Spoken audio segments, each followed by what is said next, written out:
ತಾರೆಯನ್ನು ನಿರ್ಲಕ್ಷ್ಯ ಮಾಡಬೇಡಿ. ಸುಗ್ರೀವ ಅವಳ ಬಗ್ಗೆ ಕಠೋರವಾದ ಭಾವ ತಾಳೋದು ಬೇಡ.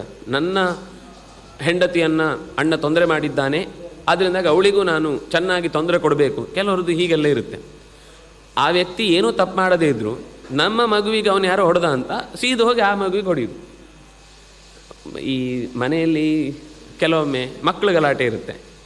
ಏನು ಅಂದರೆ ಅಕ್ಕ ತಂಗಿ ಜಗಳ ಆಡ್ತಾರೆ.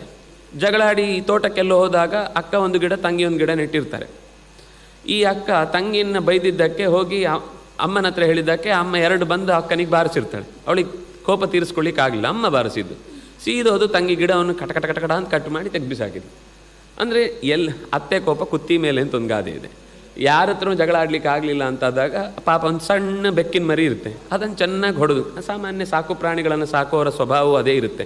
ಬೇರೆ ಯಾರ ಹತ್ರ ಜಗಳ ಆಡಿದ್ದನ್ನು ಕೋಪ ತೀರಿಸ್ಕೊಳ್ಳಿಕ್ಕಾಗಲಿಲ್ಲ ಅಂತ ಮನೆಯ ಪ್ರಾಣಿಗಳ ಮೇಲೆ ಅದರ ಪ್ರಭಾವ ತೋರಿಸ್ತಾರೆ.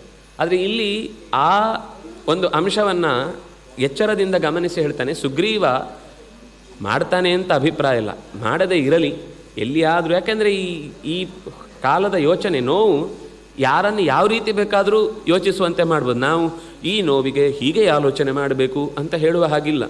ನಮಗೆ ಕೆಲವೊಮ್ಮೆ ಯಾಕೆ ಅವರಲ್ಲಿ ಅಷ್ಟು ಕೋಪ ಬಂತು, ಯಾಕೆ ಕಾರಣ ಬೇಕಿಲ್ಲ, ಏನಕ್ಕೋ ಕೋಪ ಬರುತ್ತೆ. ರಾಮ ಹುಡುಗ 5 ವರ್ಷದವನು ಏನೋ ಮಕ್ಕಳ ಜೊತೆಗೆ ಆಡುವಾಗ ಒಂದು ಒದ್ದ.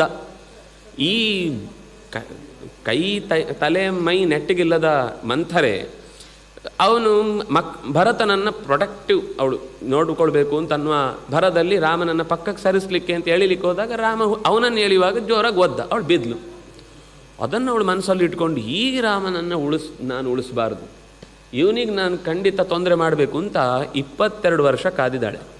5 ವರ್ಷದ ಕೋಪವನ್ನು 27ನೇ ವಯಸ್ಸಲ್ಲಿ ಪಟ್ಟಾಭಿಷೇಕದ ಸಮಯದಲ್ಲಿ ರಾಮನನ್ನು ಕಾಡಿ ಕಳಿಸ್ಬೇಕು, ಭರತನನ್ನು ರಾಜ್ಯನನ್ನಾಗಿ ಮಾಡಬೇಕು ಅಂತನ್ನುವ.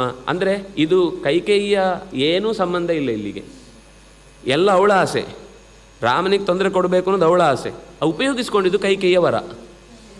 ನಮಗೆ ಹೀಗೆ ಎಷ್ಟೋ ಸರ್ತಿ ನಮ್ಮ ದೇಶದ ಪರಿಸ್ಥಿತಿಯನ್ನೇ ಸುಮ್ಮನೆ ಆಲೋಚನೆ ಮಾಡಿದರೆ ಹೀಗೆ ಎಲ್ಲಿದ್ದೋ ಕೋಪವನ್ನು ಮಧ್ಯದಲ್ಲಿ ಯಾರೋ ಬಂದು ಸಿಕ್ಕಿಸ್ಕೊಂಡು ತಂಬೇಳೆ ಬೇಯಿಸ್ಕೊಳ್ತಾ ಇರ್ತಾರೆ. ನಮ್ಗೆ ಅದು ಅರ್ಥನೇ ಆಗೋದಿಲ್ಲ.